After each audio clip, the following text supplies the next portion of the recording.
finest moments in the history of motion pictures.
From Los Angeles, the 21st Annual American Film Institute Life Achievement Award, a salute to Elizabeth Taylor.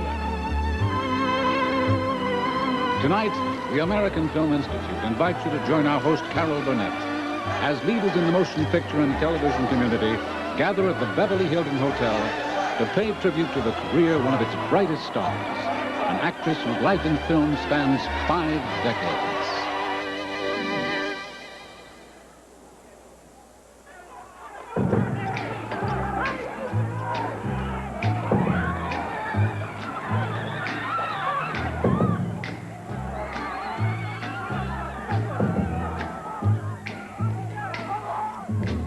Never know how much I love you, never know how much I care. When you put your arms around me, I get a fever that's so hard to bear. You give me fever when you kiss me, fever when you hold me tight. Fever in the morning, a fever all through the night. Everybody's got the fever, that is something you all know. Fever isn't such a new thing, fever started long ago. Now you've listened to my story, here's the point that I have made. Chicks were born to give you fever, be it Fahrenheit or centigrade, they give you fever. When you kiss them, fever, if you live, you learn. Fever, till you sizzle, what a lovely way to burn. What a lovely way to burn. What a lovely way to burn. What a lovely way to burn.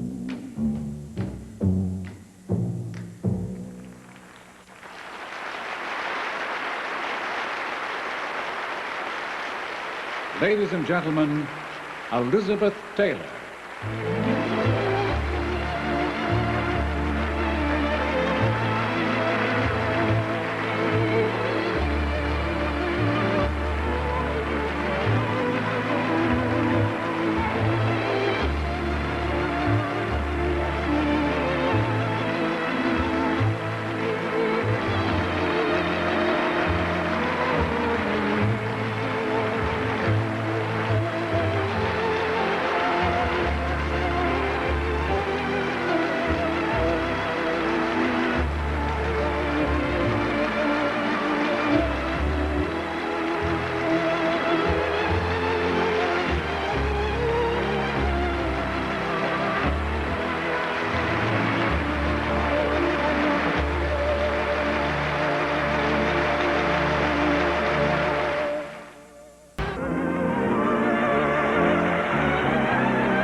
In London in 1935, a 3-year-old girl made her first appearance on stage. A ballet recital for an audience that included members of the royal family. After the young dancers had taken their curtsies and gotten off stage, the violet-eyed child remained on stage, taking an extra bow, and then another extra bow. And the pleading whispers from backstage just didn't compete with the attention she was getting from the audience out front. In time, that young lady would cross the ocean to America, make her way to Hollywood, and embark upon a film career that has spanned 5 decades and earned her 2 Oscars and a place in the sun. Tonight, joining the illustrious company of Lillian Gish, Bette Davis, and Barbara Stanwyck, Elizabeth Roseman Taylor becomes the 4th woman to receive the American Film Institute's Life Achievement Award.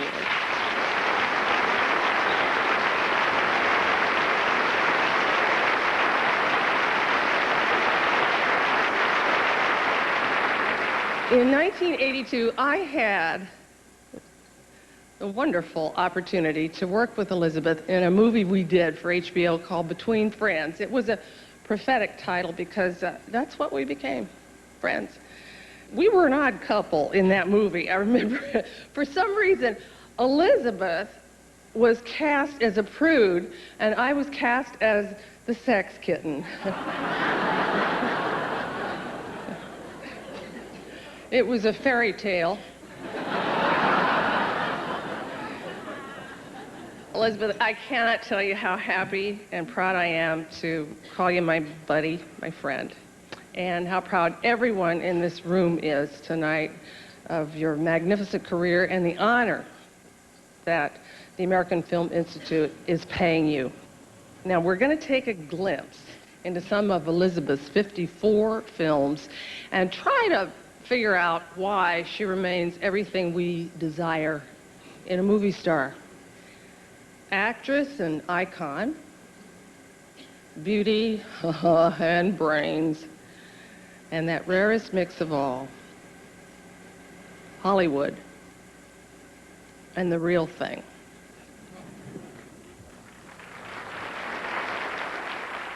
Wine for mayor, wine for mayor.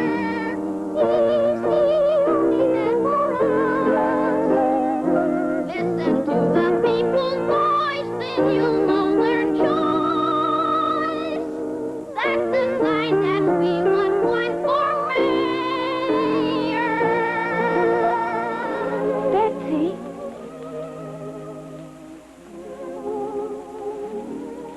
Betsy, it's for you. What is it? It's a ring. I made it out of a horseshoe nail of midget's. You can have it. A horseshoe nail? It's for good luck. Oh. Go ahead, Ma. I cut it quite short at the back. I wished your mother were here. She is here. She's inside me. Velvet, you'll be disqualified at the end when they find out you're a girl. You'll have to forfeit the prize money. They may even send you to prison for fraud. But if there's any trouble, you tell them it was me that did it, you understand? It was me that put you up to it. It was my idea. I made you do it. There won't be any trouble, Mike. If you're going to ride, there's a lot of tricks of the race you'll have to learn. Don't worry about the start. Get off as fast as you can and then jump sure and clean. Yes, Mike. And you go twice around the course. That's 30 jumps in all. Yes, Mike. I might as well start at the beginning. The first jump is just a plain hedge jump, and then... Mike, don't tell me anymore. Well, you've got to know the order of the jumps and the tricks of the race. Why, there's a lot to know. It's no use. Everyone riding out there tomorrow will know more than I do. It's no use, Mike. Do you think a race like this is won by luck? No. By knowing the pie can win and telling him so.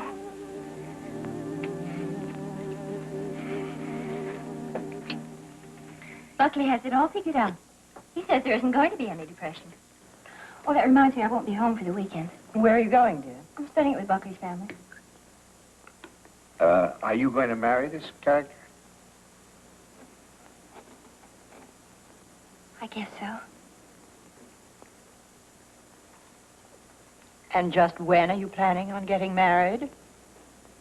Well, I really don't know yet, Mother. It all depends on Buckley's plans. Maybe months, maybe a few weeks, or maybe any time at all. We can't tell yet. But there's one thing. We won't be pinned down. Buckley's very decided about that sort of thing. He just won't be pinned down.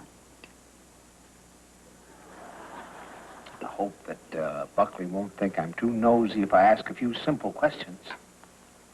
Okay, Pops. I suppose we have to go through this. It seems to me Who that... is this Buckley, anyway? Now listen, Pops. And what's his last name? I hope it's better than his first one. Now listen, Where Pops. the I'm not devil going does he to... come from?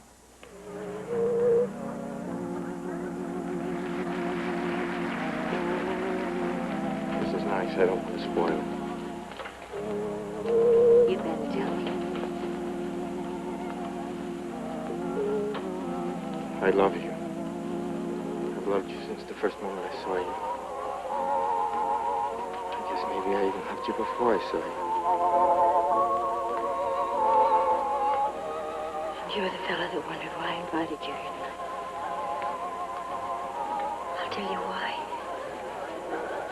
I love... Are they watching us? I love you too. It scares me. But it is a wonderful feeling. It's wonderful when you're here. I can hold you. I can see you. I can hold you next to me. But what's it going to be like next week? All summer long. I'll still be just as much in love with you. You'll be gone. But I'll be at the lake. You'll come up and see me. Oh, it's so beautiful there.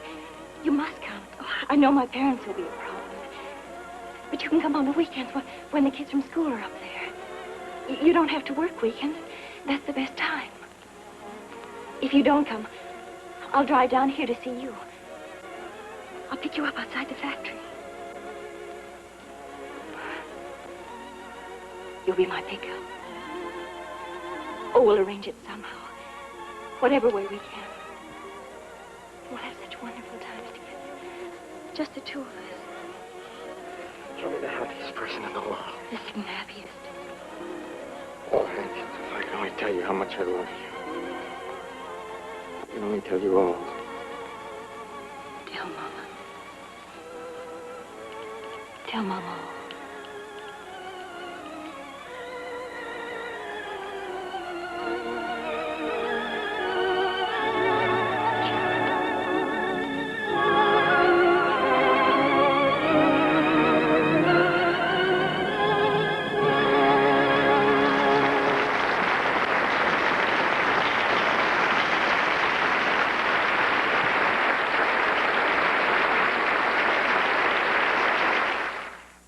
That the first time that she was ever asked to do any acting was in A Place in the Sun.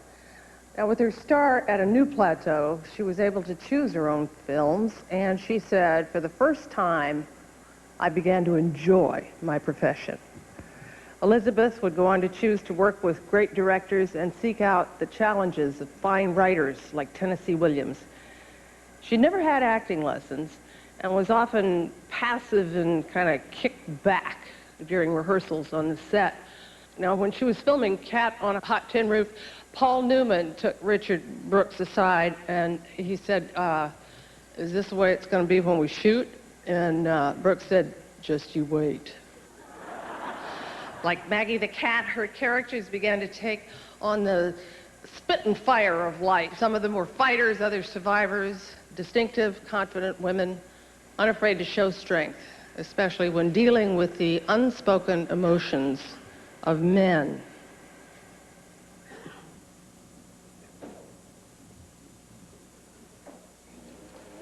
Mind if I pay you a rather personal compliment? What is it? You make a very excellent cup of tea. Yeah, well, I do a lot of things in a pinch.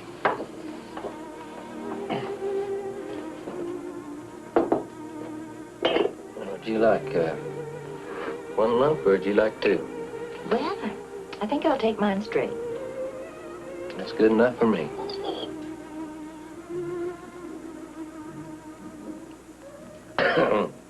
Oh, boy. It's not too good, is it?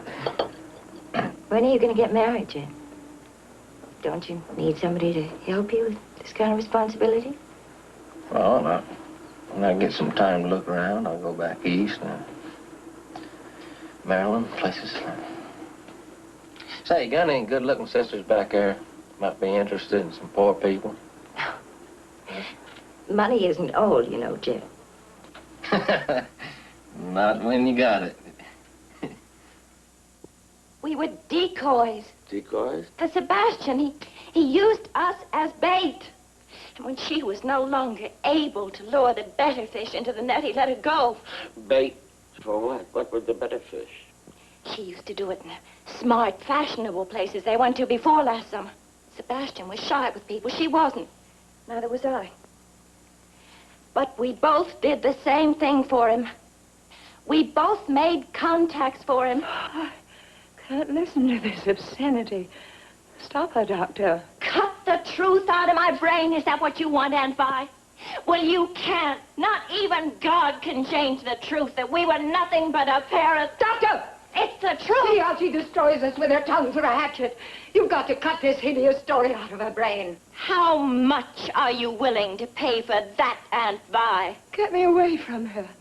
Out of here. Out of this. Why can't you lose your good looks, Brig?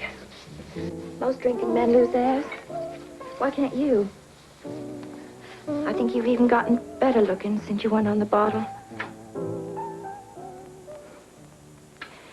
You were such a wonderful lover. You'll be late. You were so exciting to be in love with. Mostly, I guess, because you were...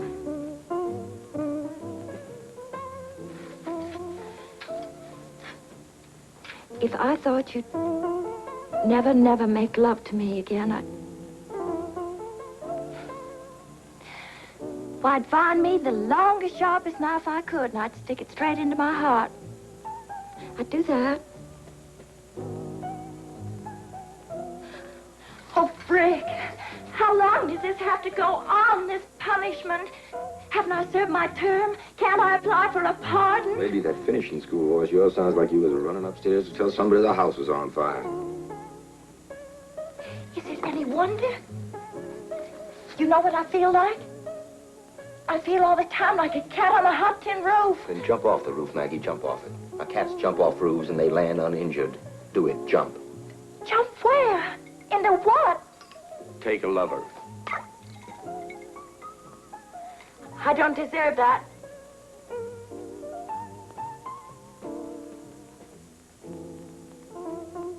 I can't see any man but you. With my eyes closed, I just see you.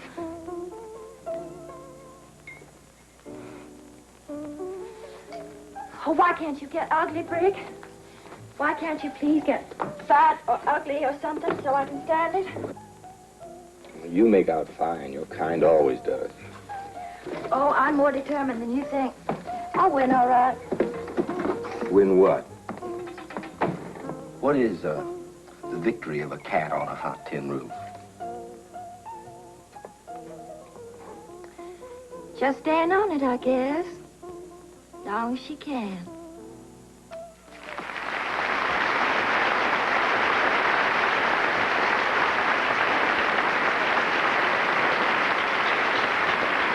There are many of Elizabeth's friends and colleagues here tonight, seated at her table. Her friend from childhood, who starred with her in Lassie Come Home, The White Cliffs of Dover, and Cleopatra, Mr. Roddy McDowell.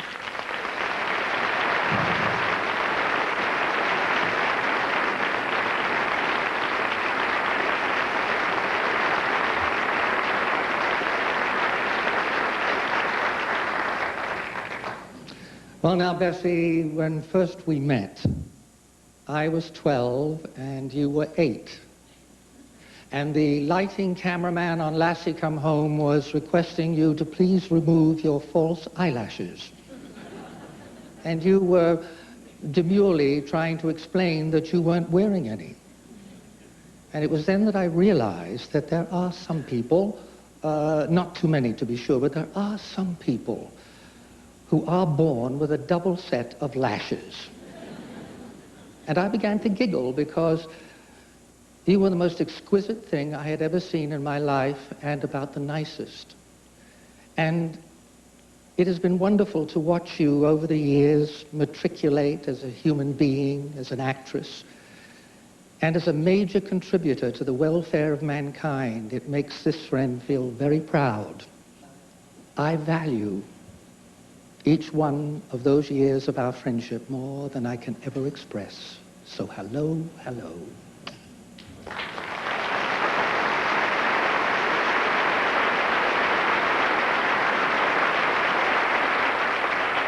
The actor who played Elizabeth's son in Giant and who went on to direct an American classic of his own, Easy Rider, Dennis Hopper.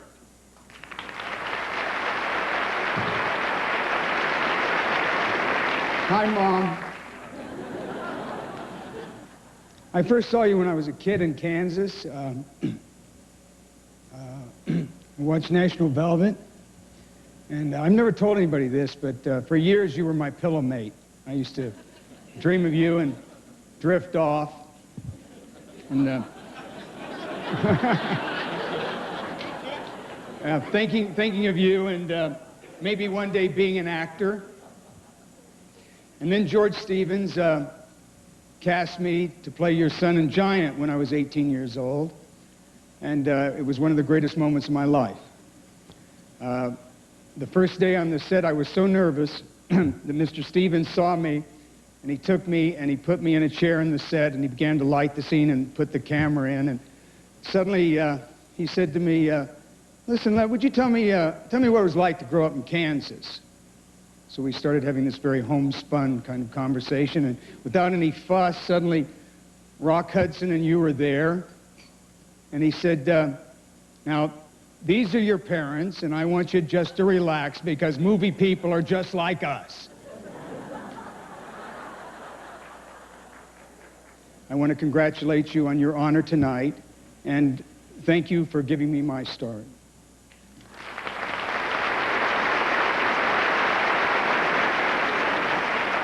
She played Elizabeth's big sister in National Velvet, the wonderful Angela Lansbury.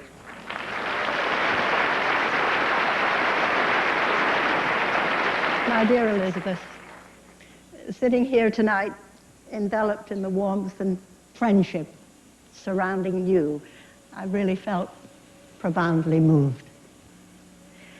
You know, sitting in my dressing room this afternoon, I was watching a tape of National Velvet, and I was reminded of our first meeting, also 50 years ago.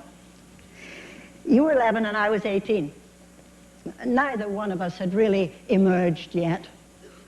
And I remember I was a bit irked at the time because I'd already done Gaslight and I was playing a 14-year-old, your sister, and I felt that I was really beyond that. You know, I was all of 18 and smoked cigarettes with Charles Boyer and worked with Ingrid Bergman.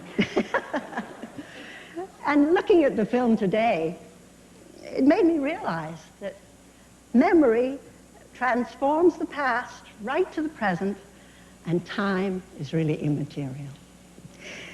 But Elizabeth, I hope that you agree with me that life begins anew with every daybreak, and the really exciting years are still ahead of you.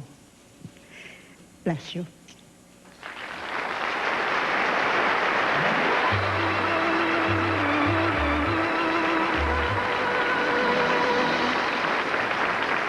Elizabeth has a strong and really unsung gift, a great sense of comedic timing. The lady, absolutely, she loves to have fun. So it wasn't surprising that she and Richard Burton said yes when Lucille Ball asked them to appear on the Lucy Show. Well, when it aired, it hit a 10 on the primetime Richter scale, becoming the most watched episode of the series.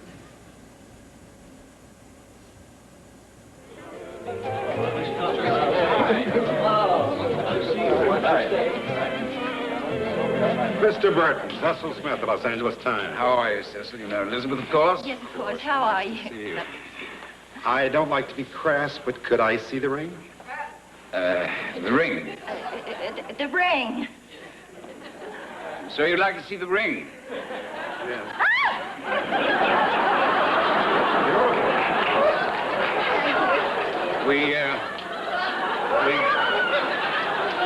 We got it out of a Cracker Jack barrel. You mean box?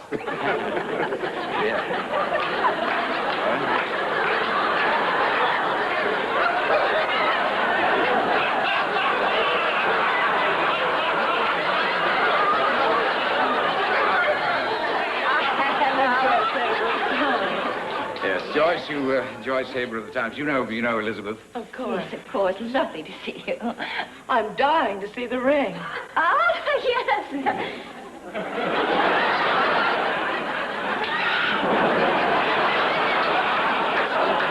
Absolutely fabulous.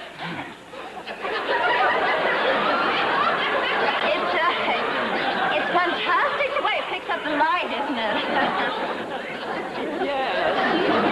Thank you, See you later. Hello, Richard. Hello, Jim. All right, Jim Bacon, the Los Angeles Herald. Hi. How Yeah, are you? lovely I to see you. Lovely. Oh, you look sensational, Elizabeth. Thank you, love.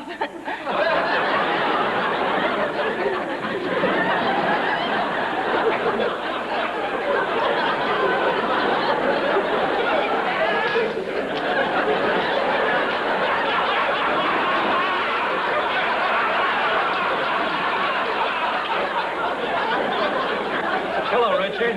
Vernon Scott, United Press International. How are you, Vernon? That's the ring? Yes, that's the ring. Amazing.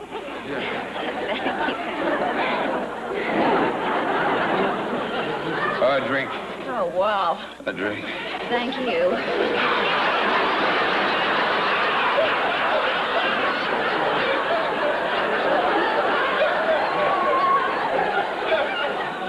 And they call me a two-fisted drinker. Cheers. Cheers.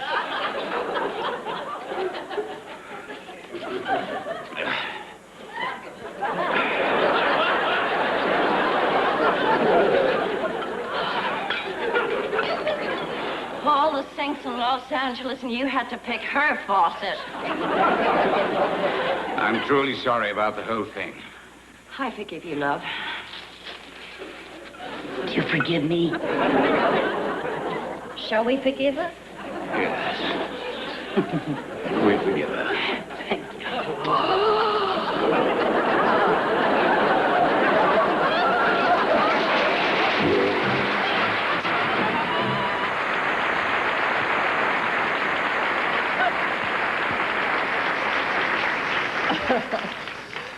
In the 1960s, the traditionally sedate New Yorker magazine described Elizabeth Taylor as a great natural wonder like Niagara or the Alps, the most famous woman of her time, or probably of all time. But her continuing challenge was not to let her fame obscure her serious ambitions as an artist, to be good enough so people will see me as an actress, she said, not a movie star. Well, with a rugged Welshman she met at a California pool party, she took on William Shakespeare and a host of other challenges, and the result was a royal liaison known simply as the Burtons. For well over a decade, the Burtons created indelible screen memories, from Egypt's Antony and Cleopatra to England's Lord Petruchio and Lady Kate, and ultimately to the Academy Award-winning brilliance of America's own matrimonial warriors, George and Martha. Oh, what are you doing? Are you sulking? Let me see. Are you sulking? Is that what you're doing? Never mind. Oh! Just don't bother. Oh! Oh! Hey! Hey! Who's afraid of Virginia? Whoa, Virginia, whoa, Virginia, whoa. Who's afraid of Virginia? Whoa. What's the matter? Didn't you think that was funny? I thought it was a scream. It was all right. You laughed your head off when you heard it at the party. I smiled. I didn't laugh my head off. You laughed your damn head off. It was all right. It was a scream. It was very funny, yes. Oh, you make me puke.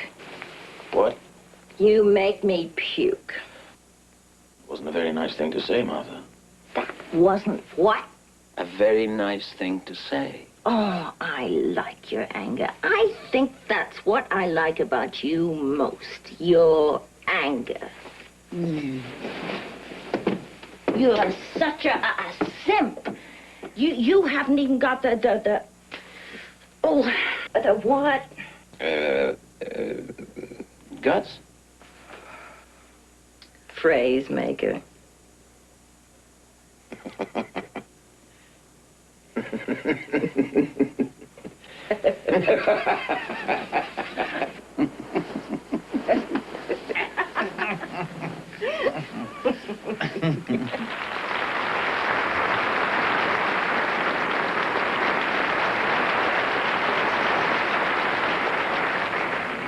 He starred with Richard Burton and Elizabeth in The Taming of the Shrew. Michael York.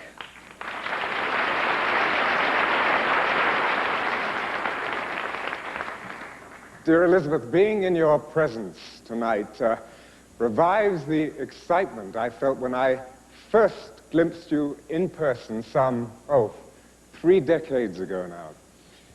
Elizabeth, you have a well-deserved reputation for enhancing people's lives, and my own included, because not only were you the luminous star of The Taming of the Shrew, you were also the producer.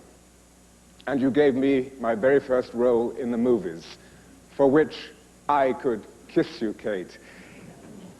So much love, many thanks, and congratulations. He starred with Elizabeth in X, Y, and Z. Michael Caine.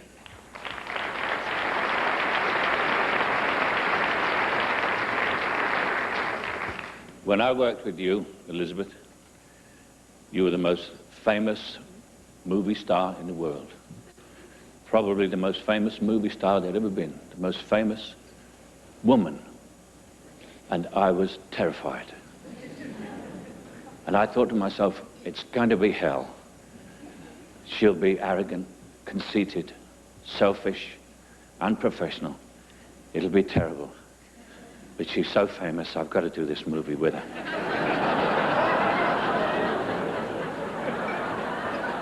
And how wrong I was in my thoughts about you. I thought you were going to be unprofessional, but you never were. You were never late. You had a contract that said that you didn't have to arrive till 10 o'clock in the morning, but you were never late.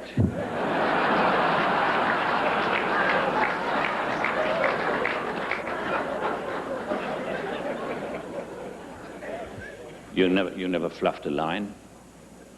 And I don't usually fluff lines. But I remember we were doing a love scene, and I looked into your eyes, and I had all this dialogue to say. And I thought to myself, my God, this is Elizabeth Taylor. And I couldn't think of the next line to say. You turned out also to have a sense of humor about yourself, which, as you probably know, is almost unique in movie stars.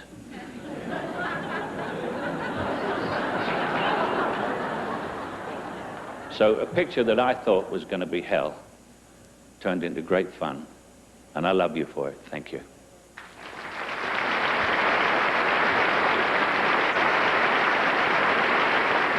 And now the founder of the American Foundation for AIDS Research, Dr. Matilda Krim.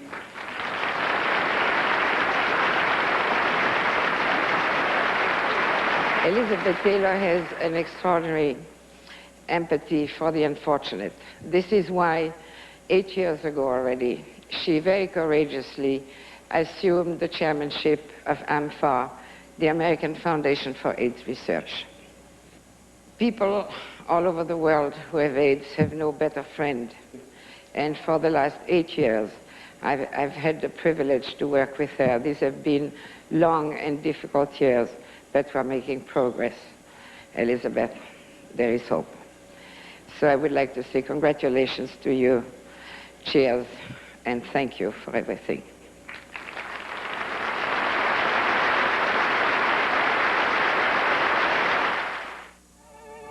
At the American Film Institute, we are concerned with preserving the award. The founder of the American Film Institute and its current co-chairman, George Stevens, Jr.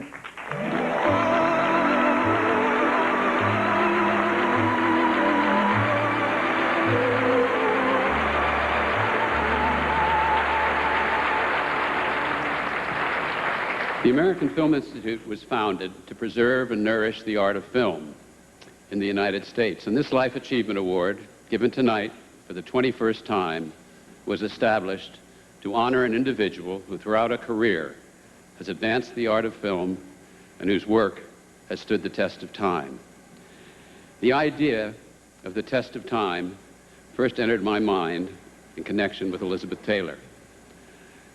I was riding home from the 1952 Academy Awards. My father was driving, and on the seat between us was an Oscar he had received an hour earlier. I was excited, perhaps too excited in his eyes, because he turned to me and smiled and said, "You know, we'll have a better idea what kind of a picture this is in about 25 years. The picture was A Place in the Sun, and it is now 41 years later, and Elizabeth Taylor's performance, as we have seen tonight, in A Place in the Sun and so many other distinguished films, has indeed stood the test of time." Elizabeth, you once said, "I'm a great believer in an encouraging word." Well, tonight, the trustees of the Film Institute offer this star in honor of your achievement and an encouraging word to a child star who grew into an actress of distinction, and to a woman who grew beyond her profession to embrace the needs of the world around her. A woman whose face will be in the minds and hearts of audiences for as long as films are shown.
Miss Elizabeth Taylor.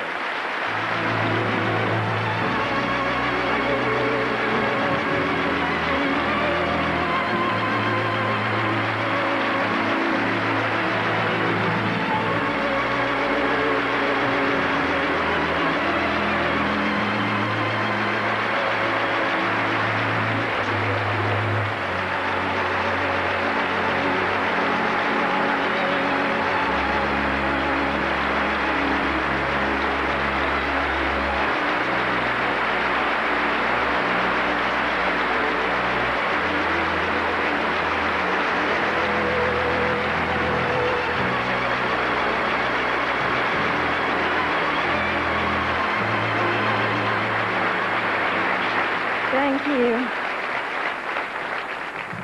Oh, I'm so thrilled and overwhelmed to be standing here tonight. When I first heard about the award, I went into a state of shock. I guess it's been so long since I've thought about myself as an actress. I, along with the critics, have never taken myself very seriously. My craft, yes, but as an actress, no. But I wasn't all that bad, was I?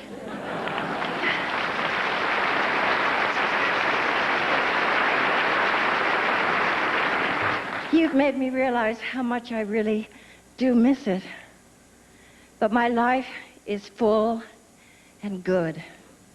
It has taken so many diverse twists and turns, and I have grown into what I do now wholeheartedly. As I look out and see so many dear, familiar faces, I am filled with pride. Proud that I am part of this community.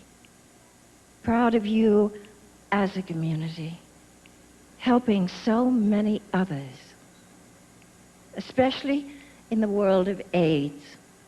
We have come a long way in the last decade, and I know you are willing to go the whole mile and do whatever it takes, and I thank you with all my heart.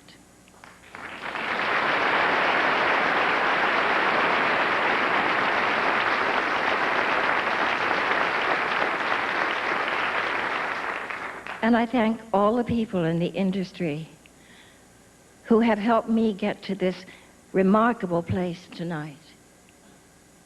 My mind goes especially to 4 magnificent men who, had they lived, might have stood here and received this award themselves. Monty, Rock, Jimmy, and of course, Richard.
Oh, I was so lucky.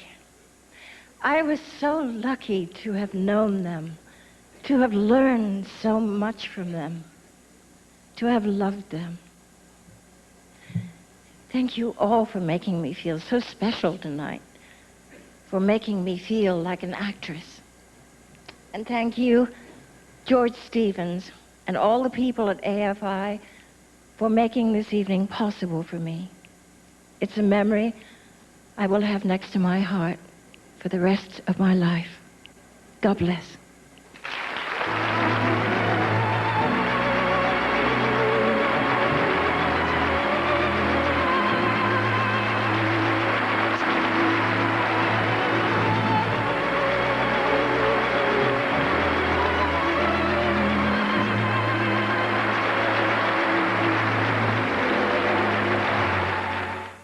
And Elizabeth, congratulations. Your film legacy will continue to encourage us and to live forever. And we love you very much. Congratulations, and we still salute you.